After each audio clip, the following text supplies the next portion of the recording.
Semua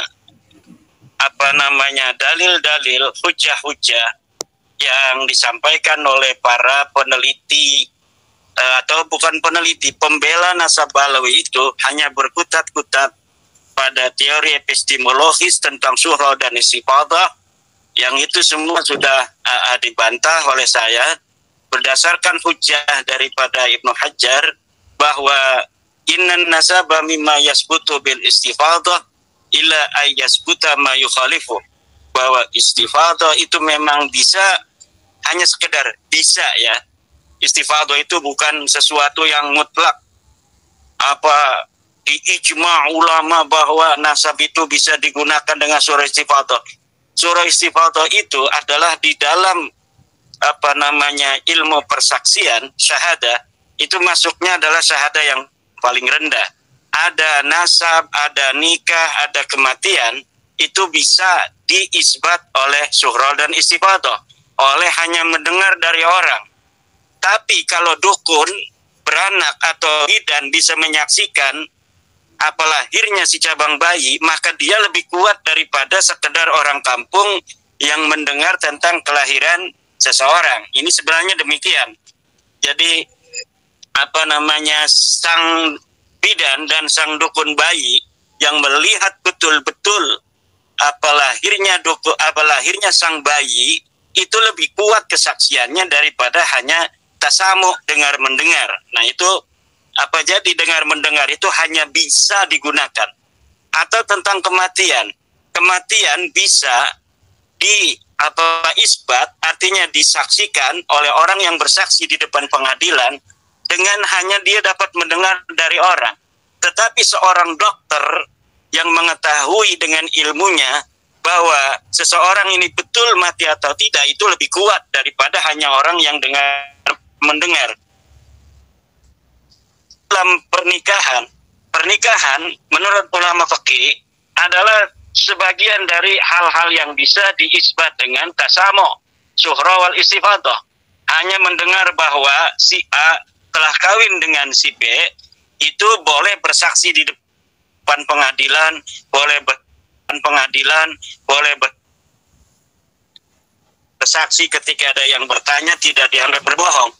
Tetapi saksi yang betul-betul hadir saat pernikahan itu lebih kuat daripada saksi yang hanya berdasarkan surah dan istifadah. Jadi ini kita penting untuk mengatakan hal ini, karena saya lihat banyak yang belum terlalu paham dari para pembicara semalam tentang surah istifadah, sehingga ada kata-kata surah istifadah ini sesuatu yang paling hebat, paling kuat. Enggak, di dalam derajat-derajat kesaksian, surah istifadah itu justru paling bawah. Karena ada hal-hal sesuatu yang tidak bisa disaksikan sajalah, maka surah istifadah itu dibolehkan.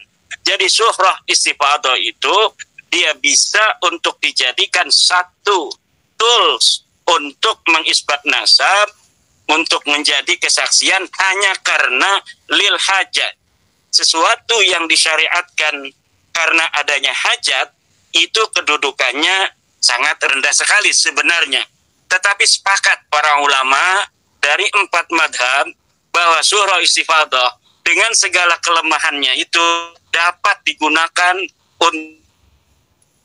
untuk mengisbat diantaranya nasab, pernikahan, kelahiran. Kenapa? Karena hal-hal yang telah disebutkan tadi biasanya hanya diketahui oleh orang-orang yang khusus. Kalau kita menutup jalan syariah bahwa selain surah istifadah tidak bisa selain mendengar dan melihat tidak bisa digunakan persaksian, maka akan sangat sedikit orang yang dapat bersaksi tentang nasab, tentang kelahiran, tentang pernikahan, tentang kematian. Karena biasanya orang yang mati les itu kan hanya keluarganya yang hadir. Orang yang melahir itu biasanya hanya ibunya dari istri itu yang melihat dengan bidan. Apalagi pernikahan, ya biasanya hanya orang beberapa keluarganya yang hadir, walaupun ini bisa agak banyak kalau pernikahan. Tetapi pada prinsipnya surah istifadah itu disyariatkan lil hajah, karena sulitnya, sedikitnya orang yang dapat bersaksi dengan melihat secara langsung. Ini perlu diketahui oleh masyarakat tentang apa itu surah wal istifadah. Kemudian Mas Rumel, yang sangat diharapkan oleh para pendukung Ba'lawi ini ternyata di luar ekspektasi mereka. Mereka yang ingin melihat Mas Rumel sebagai seorang peneliti yang telah berjalan ke timur dan ke barat mencari kitab suci untuk membela nasab Ba'lawi ini. Ternyata apa yang disampaikan semalam itu ternyata sama dengan yang dia sampaikan 1 tahun 2 tahun yang lalu itu. Belum ada sebuah data yang dapat dia gapai, yang dapat dia raih, yang dapat dia capai untuk membela nasab Ba'lawi. Nah, ini akan saya berikan beberapa catatan. Saya mencatat bahwa sebelum ke manuskrip tinta biru, ini akan ada istilah manuskrip tinta biru Mas Rumel yang luar biasa itu. Rupanya andalan sekali. Manuskrip tinta biru. Sebelum ke manuskrip tinta biru, ada beberapa hal yang saya ingin komentari. Pertama, Mas Rumel mengatakan karena nasab Ba'lawi sudah ijma, maka harus menggunakan extraordinary claim dari saya dan teman-teman untuk mengalahkan klaim ijma itu. Mas Rumel, ijma itu memerlukan syarat, dan syaratnya ijma itu tidak boleh ada khilaf sebelum ijma, seperti yang dikatakan oleh Ibnu Hazm dalam kitab Maratibul Ijma yang setelah saya sampaikan semalam. Ijma'nya Ba'lawi ini yang diklaim oleh As-Sakran pada abad ke-9, diklaim oleh Al-Muhibbi dalam Khulasatul Asar, diklaim oleh Yusuf An-Nabhani. Ini ijma yang tidak sahih, ijma yang batal. Kenapa? Al-ijma'u fi kullil asri ijma'un sahihun idza lam yataqaddam qablahu khilaf. Ijma itu bisa dikatakan sahih apabila sebelumnya tidak ada khilaf. Tetapi kalau sebelumnya ada khilaf, maka adanya ijma atau klaim ijma itu pada suatu masa itu dianggap batal. Jadi klaim ijma itu akan batal apabila di masa sebelumnya terriwayatkan terjadinya perbedaan pendapat. Sedangkan nasab Ba'lawi ini sudah jelas. Ali As-Sakran meriwayatkan terjadinya perbedaan pendapat.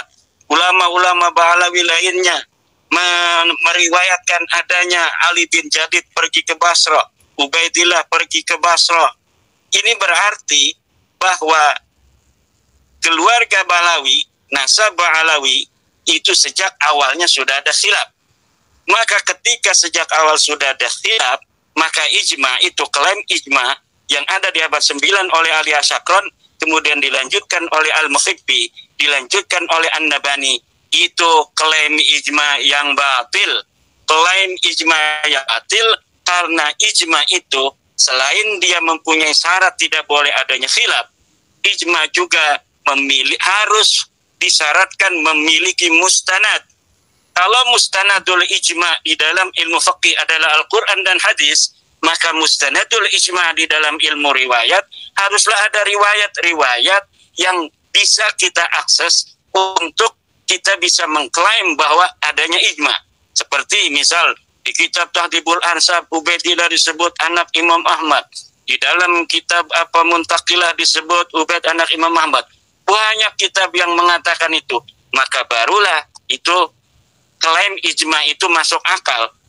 Tapi kalau klaim ijma, tapi ternyata tidak ada satupun ulama yang mengatakan Ubaid ini anaknya Ahmad, ini klaim ijma'nya berdasarkan apa? Mustanadul ijma'nya mana? Syarat tidak ada khilafnya juga tidak bisa dicapai. Karena memang sudah ada khilaf sebelumnya. Ini jadi pertama tentang ijma' itu, Mas Rumel, itu mungkin bisa kita katakan ijma'un batilun. Ijma' yang tidak sahih.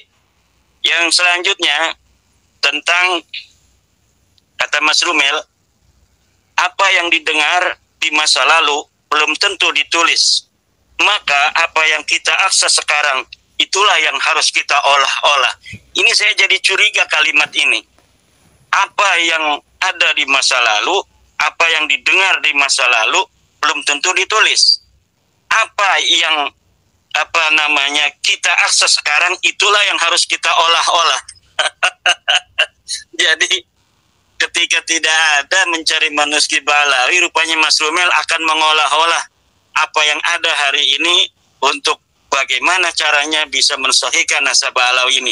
Saya jadi curiga mental seorang peneliti semacam ini, ingin memasakkan masa lalu agar sesuai dengan keinginan seorang sejarawan di masa kini, agar sejarah di masa lalu itu kemudian memberikan ruang kemuliaan untuk orang-orang yang mengklaim keturunannya di hari ini. Ini adalah sebuah skandal ilmiah, saya kira.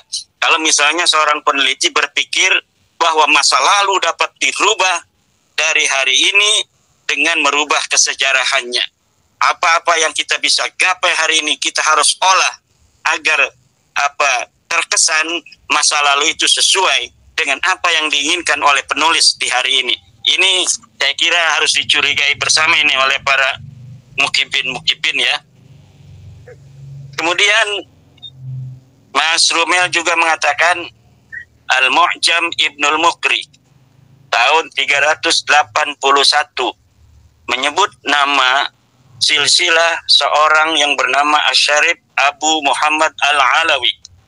Nasabnya adalah Yahya bin Muhammad bin Abdullah bin Hasan bin Husain bin Ali bin Husain bin Ali bin Abi Talib. Kata Mas Rumel, apabila nasab seperti ini menggunakan teori Kiai Imad, maka nasab ini batal. Karena di dalam kitab Tahdhibul Ansab, Al-Hasan bin Husain ini punya anaknya hanya dua, Muhammad dan Husain, tidak ada anak bernama Abdullah. Di dalam kitab Al-Mazdi memang ada Abdullah, tetapi di dalam Sajarah Mubarakah anaknya cuma satu, Muhammad. Lah ini saya sudah ngalem-ngalem Mas Rumel semalam bahwa ketika Mas Maimun Nafis itu masih menggunakan teori-teori begini di dalam ilmu nasab, mengkritik kitab nasab, ternyata kata saya kan Mas Rumel ini sudah tidak akan menggunakan ini karena dia sudah saya kuliahi. Ternyata masih aja, karena memang semalam itu saya belum menonton belum ada waktu menonton Mas Rumel, Mas Rifki. Jadi baru saya tonton pagi-pagi ini Mas Rumel, karena ada acara saya selamatan anak saya tamat kitab Amil ya, anak yang masih kecil itu. Jadi saya nyembelih kambing, jadi belum sempat menonton Mas Rumel. Nah pas pagi-pagi saya tonton, saya kaget, wah tidak sesuai ekspektasi saya. Saya semalam udah ngalem-ngalem Mas Rumel, tidak akan menggunakan teori-teori seperti itu lagi, tapi ternyata masih dipakai untuk kasus Syarif Abu Muhammad Al-Alawi. Dikatakan oleh Mas Rumel, di dalam kitab Tahdhibul Ansab nama Abdullah tidak disebut. Di dalam kitab Al-Masjid disebut, di dalam Sajarah Mubarakah bahkan hanya disebut anaknya satu. Ini saya kira untuk sebagai pembelajaran kepada para subscriber penonton, saya bisa ulangi lagi sedikit. Padahal ini sudah saya terangkan semalam, bahwa dalam kitab cara menulis itu para ulama satu kadang-kadang menggunakan tahqiq, menggunakan tasabbut, kadang-kadang hanya menulis sesuai riwayat yang dia terima berdasarkan referensi dari kitab sebelumnya tanpa mentahqiq lagi. Khusus untuk ini Abdullah bin Hasan bin Husain yang disebut dalam Tahdhibul Ansab bahwa anak Hasan ini, saya catat ini hanya anaknya Muhammad dan Husain, sementara dalam Al-Mazdi ada nama Abdullah tapi tidak ada Husain, juga tidak ada Muhammad. Kemudian dalam Sajarah Mubarakah ada anaknya namanya Muhammad. Ini bagaimana? Jadi begini, ketika seorang Abdullah tidak disebutkan di dalam Tahdhibul Ansab, tetapi kemudian disebut dalam Al-Majdi, sementara antara Al-Majdi dan Tahdhibul Ansab ini satu masa, maka ini diberikan kepada orang yang masih mengaku sebagai keturunan Abdullah untuk memilih Al-Majdi sebagai pegangan dia, karena memang nama Abdullah ini ada di dalam kitab Al-Majdi yang yang satu masa dengan kitab Tahdhibul Ansab. Nah, berbeda dengan nasabnya Abdullah bin Ahmad bin Isa. Kalau Abdullah bin Ahmad bin Isa di dalam kitab-kitab yang satu masa tidak ada semua. Di dalam Tahdhibul Ansab tidak ada, di dalam Al-Majdi tidak ada, di dalam kitab As-Sajarah Al-Mubarakah tidak ada, dalam kitab Al-Asli tidak ada, dalam kitab Al-Bahri tidak ada, dalam kitab Sabatul Musan tidak ada, dalam kitab Umdatul Talib tidak ada. Nah, lalu tidak bisa dia sama sekali untuk apabila terjadi ta'arud antara dua kitab untuk memilih, karena memang sama sekali tidak ada. Tapi kalau Syekh Abdullah bin Husain ini, Abdullah bin Hasan bin Husain ini, kalau misalnya ada keturunannya yang mengaku sebagai anaknya Abdullah, memang betul dalam Tahdhibul Ansab namanya tidak disebut, tetapi dalam Al-Majdi disebut. Jadi dalam kitab yang satu masa namanya itu disebut. Jadi walaupun terjadi ta'arud, itu dia bisa memilih antara dua daripada kitab yang ada di dalam satu masa. Kalau kitab siapa ini, As-Sajarah Al-Mubarakah di abad selanjutnya, abad ke-6, sudah menghasar bahwa anaknya hanyalah Muhammad. Ini sama dengan teori semalam, bahwa di masa itu anak yang berketurunan hanya ada di Muhammad saja. Tetapi jika keturunannya hari ini ada yang masih mengaku di dalam keturunan itu sebagai keturunan Abdullah, ini masih masuk akal karena namanya disebutkan oleh kitab lain. Tetapi kalau Abdullah bin Ahmad bin Isa ini sama sekali tidak. Yaitu untuk Mas Rumel Abbas tentang teori-teori yang sudah lumrah dalam cara bagaimana ulama nasab menulis kitab nasab. Juga ada kitab menurut Mas Rumel semua kitab nasab tidak ihatah. Betul sekali Mas Rumel, semua kitab nasab tidak ada yang ihatah. Kenapa? Karena kitab nasab itu cara menulisnya itu apabila seorang tokoh dia sudah tidak berketurunan, itu kebanyakan kemudian namanya dihilangkan pada masa berikutnya. Berbeda dengan sejarah misalnya. Dia mau ingkirat, mau berketurunan, tidak berketurunan, masih tetap namanya itu disebutkan. Tetapi kalau kitab nasab itu ketika dia sudah tidak berketurunan, di abad selanjutnya, di masa berikutnya, namanya itu biasanya dihilangkan. Itu. Kemudian naskah nanti dulu. Skrip. Oh, belum. Nanti. Jadi kalimat Mas Rumel ini kan bercabang. Semua kitab nasab tidak ihata. Itu maksudnya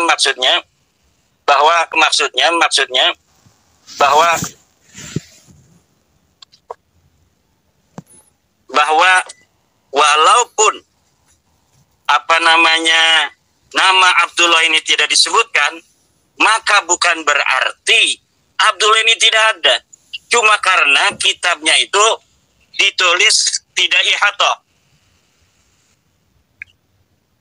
Nah, demikian.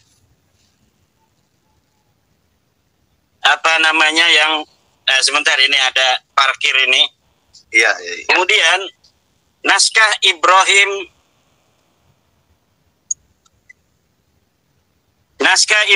bin Mansur. Nanti aja. Sian aja dulu.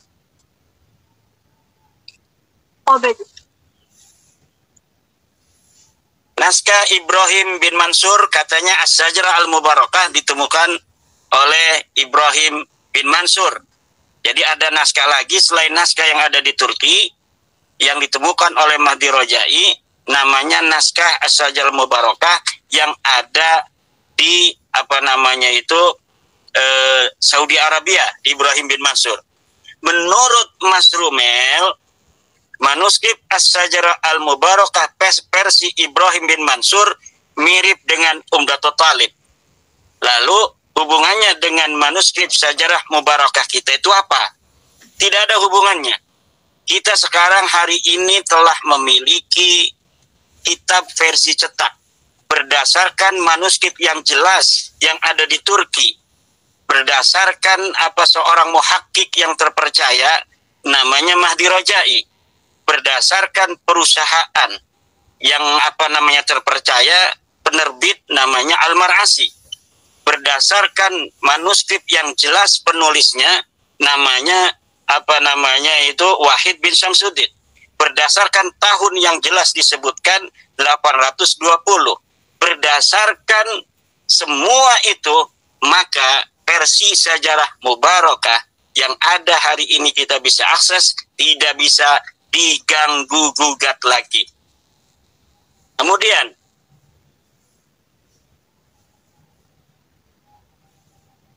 ada sanad mutawakil Allah yang mendapatkan sanad dari bin Jadid.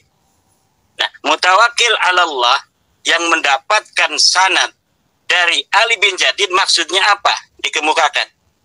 Mungkin menurut Mas Rumel maksudnya kalau sudah ada naskah mutawakil Allah berarti kesunyian itu bisa untuk diperpendek. Tidak bisa. Setiap sanad-sanad yang atas nama Syarif Abul Jadid tidak bisa dikaitkan dengan nasab Alawi. Kenapa? Nasab Alawi sama sekali tidak ada kaitan dengan Syarif Abul Jadid. Abul Jadid adalah seseorang, Alwi adalah orang lain. Tidak ada kaitan antara Alwi dan Jadid. Dia bukanlah saudara. Pengklaiman Jadid sebagai saudara Alwi hanya diklaim di abad ke-9 oleh Ali bin Abu Bakar As-Sakran, tidak oleh Al-Jauhar As-Safaf, tidak oleh Abdurrahman Khatib yang problematis, yang orangnya saja tidak ada, ulama tidak ada yang mengenal. Mas Rumel, nanti akan kita bisa buktikan bahwa seorang Abdurrahman Al-Khatib ini orangnya tidak ada. Manuskrip yang hari ini dikatakan itu ditampilkan satu manuskrip itu dapat dari mana satu lembar itu? Yang ada itu manuskrip 40 tahun yang lalu. Tulisannya itu tulisan Ali bin Thohir entah siapa itu. Nah, itu harus dapat membuktikan, jangan selembar-lembar itu saja itu yang diberikan itu. Katanya ada 200 tahun yang silam. Silakan kita uji. 200 tahun yang silam, seperti apa itu bentuk manuskripnya. Kemudian, jadi jangan lagi itu Mas Rumel mengkaitkan apabila ada sanad Abul Jadid, itu dikatakan berarti Ba'alawi kesunyiannya dapat sedikit dikurangi karena ada sanad Abul Jadid. Abul Jadid tidak ada kaitan dengan Ba'alawi. Abul Jadid diklaim sebagai keluarga Ba'alawi di abad 9. Kemudian dikatakan Jadid punya adik namanya Alwi. Tanpa ada berita di abad di mana Alwi itu hidup, yaitu di abad keempat. Tidak ada berita di abad kelima, tidak ada berita di abad keenam, tidak ada berita di abad ketujuh bahwa seorang Jadid punya adik namanya Alwi. Kemudian Ali bin Jadid keturunannya itu di abad ketujuh menjadi saudara Ba'alawi. Ini baru klaim itu ada di Ali bin Abu Bakar As-Sakran. Kemudian ada ijazah Umar bin Atibai Arbaun. Sama saja, ini ijazahnya milik Syarif Abul Jadid. Jangan lagi kait-kaitkan. Kecuali sudah mendapatkan sebuah manuskrip kitab yang menyatakan Jadid punya anak atau punya adik namanya Alwi. Sebuah manuskrip kitab yang menyatakan Jadid punya anak atau punya adik namanya Alwi. Mas Rumel juga mengatakan, saya yakin Kiai Imad tidak pernah meneliti naskah asli dari As-Suluk. Yang ngapain neliti naskah asli As-Suluk? Pergi-pergi ngabis-ngabisin duit. Apa yang kita butuhkan hari ini sudah ada. As-Suluk versi cetaknya ada. Dia mengatakan diterbitkan, dicetak berdasarkan manuskrip Mesir, dicetak berdasarkan manuskrip Paris. Di dalam manuskrip Paris tidak ada nama Abdullah. Di dalam versi Mesir ada nama Abdullah. Yang tua mana? Yang tua adalah versi manuskrip Paris 820. Versi manuskrip Mesir 870-an. Di situ ada baru nama Abdullah. Kita mau milih yang mana? Ya saya mau milihnya yang versi Paris. Bahwa sebenarnya tidak ada nama Abdullah disebutkan. Mas Rumel mau milih versi Mesir karena di situ membantu Nasabalawi. Ya monggo. Ya, tetapi dari sana saja klaim bahwa Nasabalawi itu bersambung kepada Jadid melalui Abdullah, ini sudah masykukun fi. Ad-dalil idza taraqahul ihtimal saqata bihil istidlal. Sebuah dalil apabila sudah ada ihtimal, bisa iya bisa tidak, saqata bihil istidlal, maka seharusnya tidak boleh lagi untuk diambil sebagai dalil. Kemudian Umar bin Sa'ad Ad-Difari mendapatkan hadis dari Faqih Muqaddam. Katanya dari Ahmad bin Jadid. Manuskripnya ditunjukkan. Manuskrip tinta biru, kertas bergaris-garis. Manuskripnya oleh Mas Rumel ditunjukkan. Manuskrip tinta biru dengan kertas bergaris-garis. Pertanyaannya, benarkah manuskrip itu pernah ada di alam dunia ini di masa lalu? Seorang Faqih Muqaddam mendapatkan hadis dari Ali bin Jadid. Kenapa kertasnya kertas yang bergaris-garis yang baru dicetak di zaman ini? Kenapa tintanya berwarna biru? Apakah di masa lalu ada orang yang nulis kertas berwarna biru tintanya? Saya kira belum ada di masa lalu itu, Mas Rumel. Lalu nanti beralasan, ini kan salinan. Kalau salinan, mesti ada salinan aslinya. Di mana salinan aslinya? Para netizen, mukibin, ini bisa bertanya kepada Bang Rumel itu, dari mana dia mendapatkan manuskrip itu? Selama ini ada di mana gitu? Kemudian bagaimana dia cara mendapatkannya? Kemudian ditulis tahun berapa sebenarnya itu? Masa ditulis tahun 600-an, kertasnya garis-garis tintanya biru? Kemudian siapa yang menulisnya? Sehingga Mas Rumel bisa mengaksesnya. Di mana orang lain untuk bisa sama mengakses sehingga nanti bisa dijadikan dalil?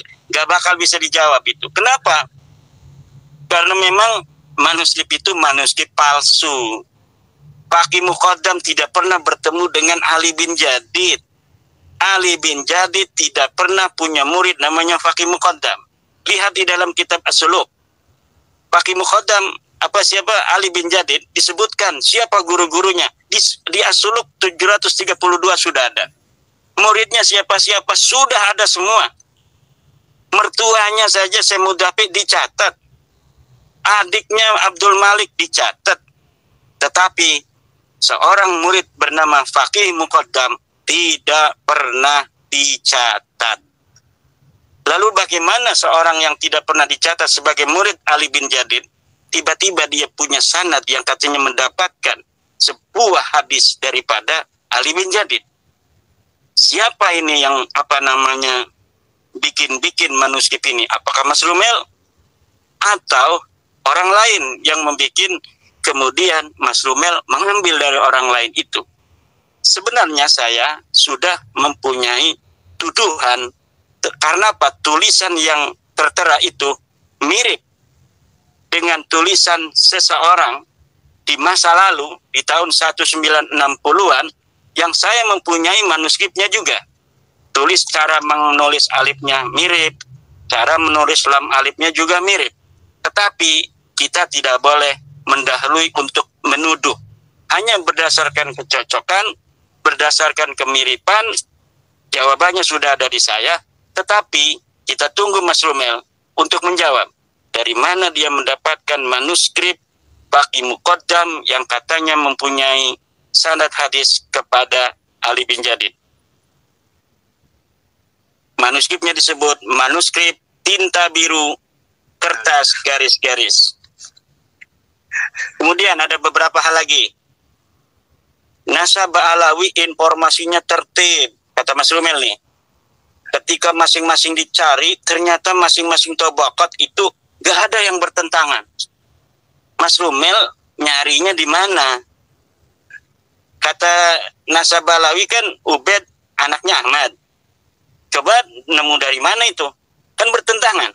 Klaimnya Ubaid anaknya Ahmad bin Isa, tetapi kok ternyata tidak ditemukan datanya. Itu berarti ta'arud. Dari mana Mas Romel bisa mengatakan bahwa Nasab Alawi informasinya tertib? Ketika masing-masing dicari, ternyata masing-masing tabaqat gak ada yang bertentangan. Ini dari mana cara berpikirnya? Lah sudah jelas ketika kita melihat, kita mencari Ubaid, benarkah dia sebagai anak Ahmad? Tidak ada kitabnya. Benarkah Ubaid punya anak Alwi? Enggak ada kitabnya di abad ke-4 sampai abad 9. Ketika kita mencari Alwi punya anak Muhammad, enggak ada. Muhammad punya anak Alwi, enggak ada. Ali punya anak Ali, enggak ada. Ali punya anak Sohib Mirbat, tidak ada. Kita cari Sohib Mirbat di Difar, tidak ada. Kita cari Sohib Mirbat di Tarim, tidak ada. Kita cari Baqi Muqaddam di Tarim, tidak ada. Kita cari Baqi Muqaddam di kitab ulama, tidak ada. Lalu maksud Mas Romel sangat rapi, kemudian apabila diverifikasi ada, itu dilihat dari mananya. Nah, ini perlu dijawab oleh Mas Romel. Kemudian mengenai Al-Khatib. Al-Khatib menulis kitab Iqdul Barahin. Iqdul Barahin apa ini? Sebelum dia menulis kitab Al-Jawhar Sapat. Mas Romel, saya sering sampaikan bahwa saya sering sampaikan bahwa Abdurrahman Khatib ini sosok yang bermasalah, sosok yang problematis. Kenapa? Karena ulama-ulama tabaqat, ulama-ulama biografi para ulama menyebutkan dia itu wafatnya 724 Hijriah. Lihat kitab Mu'jamul Mu'allifin, juz 5 halaman 185. Lihat kitab Hadiyatul Arifin, juz 1 halaman 526. Kitabnya jelas bisa diakses. Seorang yang bernama Abdurrahman Al-Khatib yang memiliki kitab Al-Jawharus Safab itu wafatnya 724. Bagaimana orang yang wafat 724 Hijriah dia bisa menulis seorang yang hidup yang hidup di abad ke-8 seperti yang hidup di abad 9 seperti Abdurrahman As-Segaf, seperti Al-Idrus.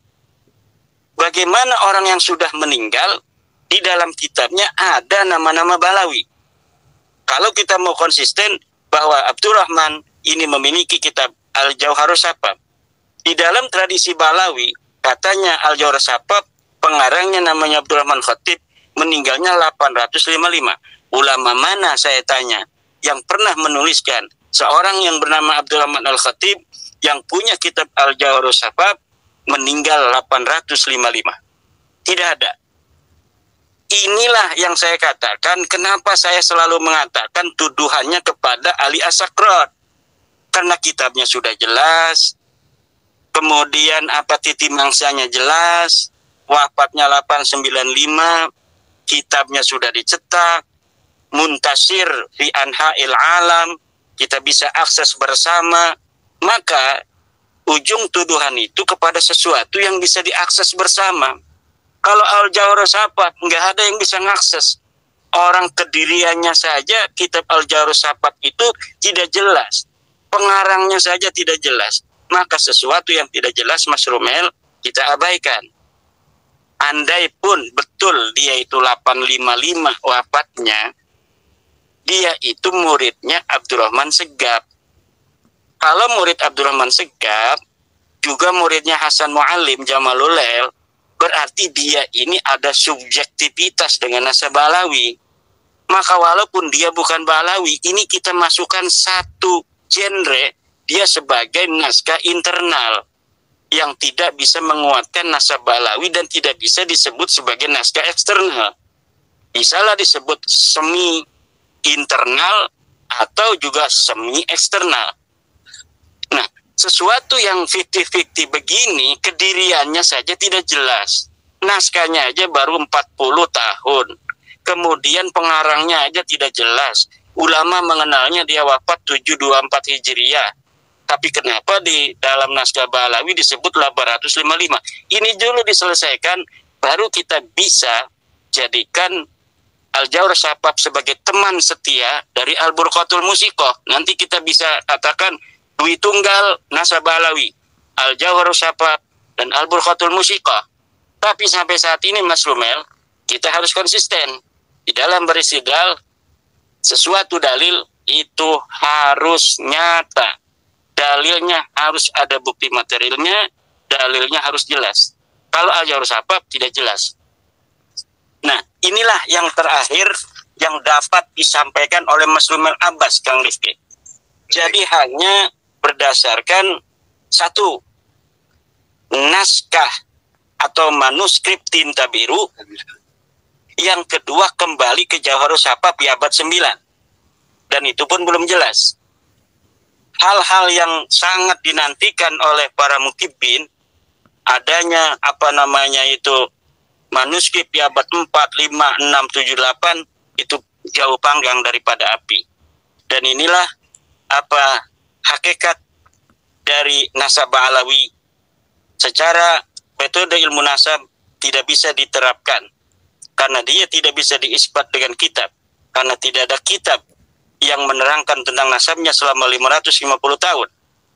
Dilihat dari teori penetapan nasab dengan surah istifadah. Surah istifadah mempunyai syarat, dia tidak boleh ada mu'arid, dia tidak boleh ada penentang. Sedangkan nasab Ba'alawi ditentang oleh As-Sajarah Al-Mubarakah. Dengan teori metode nasab syahadah tidak bisa, karena metodologi isbat nasab dengan syahadah untuk orang yang hari ini ada, bukan untuk Uped yang ada 1000 tahun yang lalu. Begitu pula dengan metode ikrar. Maka seluruh metodologi di dalam bagaimana cara menetapkan nasab tidak bisa mengisbat Ba'alawi. Kemudian manuskrip sama sekali tidak bisa berikan oleh Mas Rumel atau yang lainnya. Secara DNA platnya G.